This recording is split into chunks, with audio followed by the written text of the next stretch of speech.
In this episode, let's have a look at the Varavon Slidecam V800, a camera slider for cameras usually, I guess, in the size of DSLRs and mirrorless cameras. Let's have a look.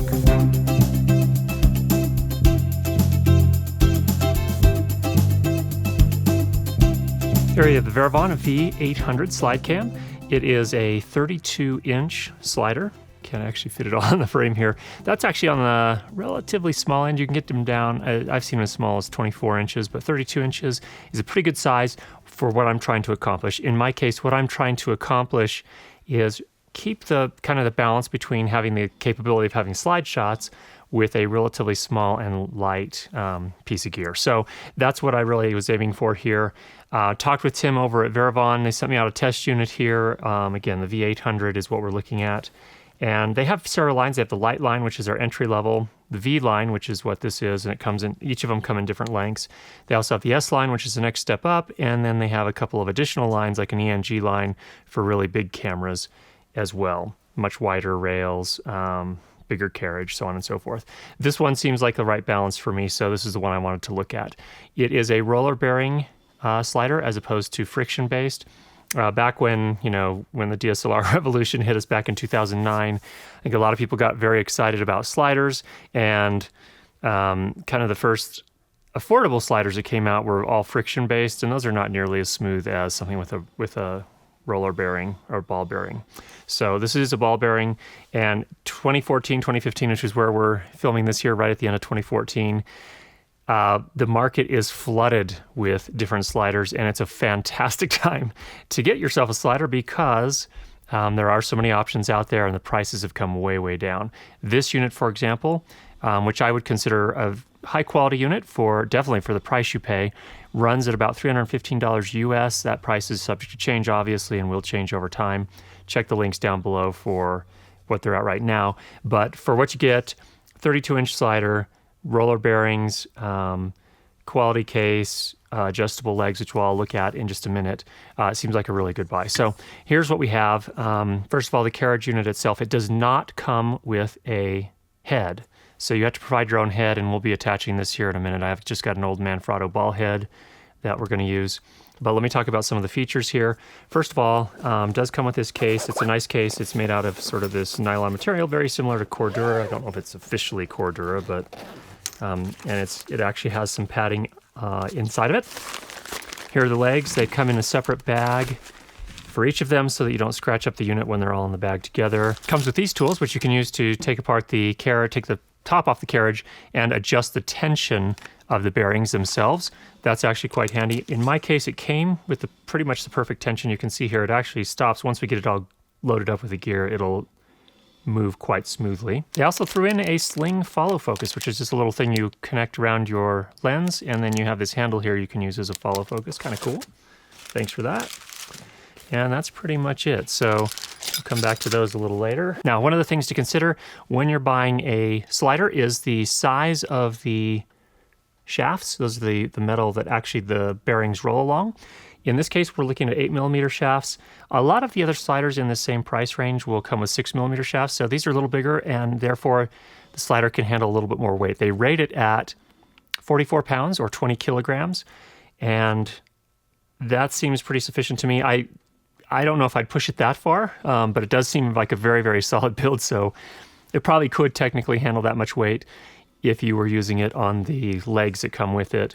Once you get it up on a tripod, if you put that much weight on it, you're definitely going to need to use 2 tripods. That's another feature here that I really like about this.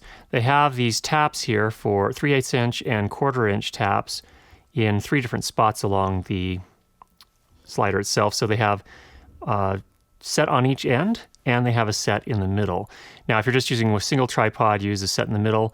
That's if you're using a pretty lightweight rig on this. But if you're going to use a heavier rig, you're going to want to use the 2 tripods and attach it at either end so that you avoid some of the flex that you're going to get. And a lot of that flex is actually not so much in the slider itself, but it's in the attachment, the single attachment to the slider. So I find that it's pretty nice. You can actually connect just a single, if I'm just using a pretty lightweight rig, just like a single camera and the ball head, I can connect to a single tripod. And if I use a pan tilt head, I can connect that to the pan tilt head and actually tilt this up and use it almost to get kind of like jib shots, actually.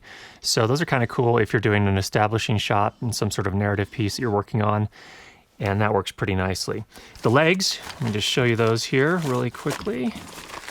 High quality, very much inspire confidence in terms of their build quality. Solid metal, it feels like to me. The knobs, the only part on here that's not metal, I think, are these knobs are plastic, and this is rubber, the feet are rubber. So obviously you can adjust the legs out. Yeah. Let's tighten that up pretty nicely. You can adjust those out, and then it connects to the end of the slider using this red knob here. We'll go ahead and do that. And there we go. Now, again, you can adjust the legs in a variety of different directions if you wanted to. Horizontally, like this, which is good. And again, the legs are for use if you're on top of some sort of surface on the ground, something like that. And then you can also adjust the height using that action there, screwing in and out. You can also adjust the angle of the legs using this adjustment here, which kind of also helps you adjust the height. So lots of different options there, and it's very versatile. It's not like you can stick one end up on a 5-inch rock and another piece on the other leg on the ground. You don't have that much adjustment, but plenty if you're working on a relatively even surface and you just need a little bit to kind of even things out a little bit. So there's that. If you're on the tripod, I usually just take these legs off because then you don't need them and they just get in the way. So that's another consideration. In terms of the carriage itself, you attach a tripod with a standard 3/8 inch mount, which every tripod head that I've ever seen has that. So that's all standard, fortunately. And then once you get that set up, of course, you can just pop your camera on here. And then, of course, in this case, and I would recommend you get a ball head to work with something like this, but you've got a pan adjustment, and then, of course, you can adjust any way you want to. But you can see once you get the weight rigged up on here, it moves a little bit more freely. And that's what I was saying. The tension that it came with, what they had it set at, was pretty much perfect right out of the box. And usually when I am doing a slide, I will drag my fingers on either side of the carriage, just like that, because I feel like I can get a slightly better, smoother slide when I do that. Now, something to consider, when you get your slider, if you haven't used one before, and again, this is my first official commercial one. I've put some DIY ones together in the past, and they were just pretty horrible. They were all friction based and didn't work all that smoothly. It took a lot of work to try and get a smooth shot. If in this case, it does take a little bit of practice, but I find pretty much straight out of the box, it's pretty smooth, and it's not very hard to get a nice smooth shot just straight out of the box. There are, you can learn, you have to kind of put a little effort into learning a little bit of technique to make them ultra smooth, but it's not very difficult.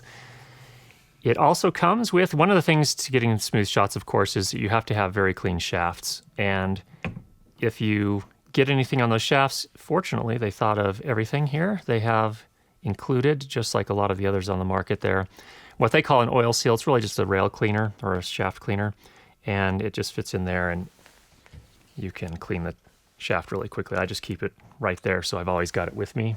All right, what else? We've got a thumb screw here for a brake, and all that does is push a rubber piece up against the side of the rail there, and it stops it. It works very effectively. When I had this rigged up at a 45-degree angle, I was doing a jib type shot, had this at a 45-degree angle, full rig on there. Actually, I had a bigger rig than this. I had the Panasonic GH4 in its cage with an Atomos recorder on it.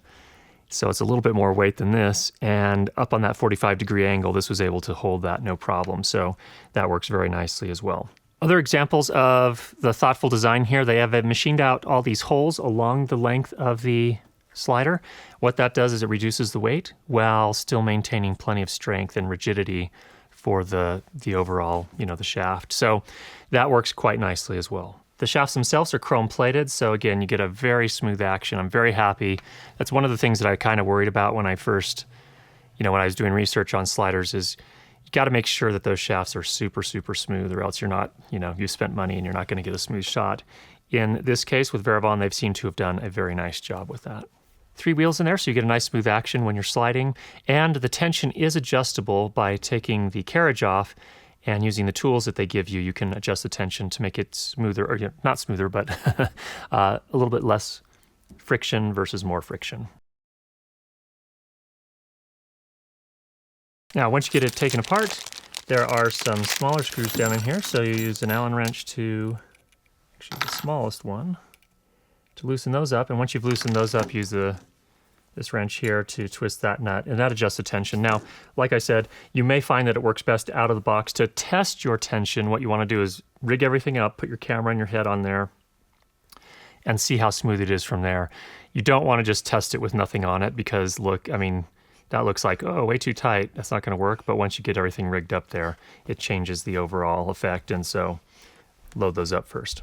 One last note is a very nice feature as well. They have marked one of the side rails here. So it's marked in centimeters, so you can reproduce shots, especially in those shots where you have critical focus. So for example, if you're going to slide into something and stop, and you want to be in focus when it stops, having the marks here makes it a lot easier to reproduce those shots. So I've actually already used that several times. The light line does not have the light of the lower version of their slider does not have that, and then starting with the V line and everything above, it does have that. So definitely something to look for there. I think that's what makes this, again, a really great buy. So overall, there is the Varavon Slidecam V800. I think it's a fantastic option for an entry-level slider with ball bearings. The fit and finish is fantastic. The build quality is very solid and clean. The quality and strength of all the materials they use seem top-notch. So am I going to buy it? I think I'm going to go ahead and lay down my cash and buy this. It kind of fits my needs perfectly in terms of, again, size to weight ratio. It's pretty, there's some heft to it, as you would expect from something that's built out of quality materials, but it's not ridiculously heavy, and I think it'll fit my needs quite nicely. Just long enough. 32 inches is actually, or 800 millimeters, perfect size, I think, to get a lot of slide shots. Obviously, you can go bigger than that, but then you get a lot more bulky, and honestly, I don't find a lot of situations where I would want to do a slide quite that long. My mileage may vary. You may have situations where you do want to do those long slides. I'm not saying that's not valid. I'm just saying in my particular case, the shorter slides are going to be sufficient for what I'm doing. Thanks for checking out this episode. If you have any questions, go ahead and leave those down in the comments below. And if you haven't subscribed already, make sure you do that. And we'll be sure to get you more great videos on how to improve your lighting and sound for video. Talk with you soon.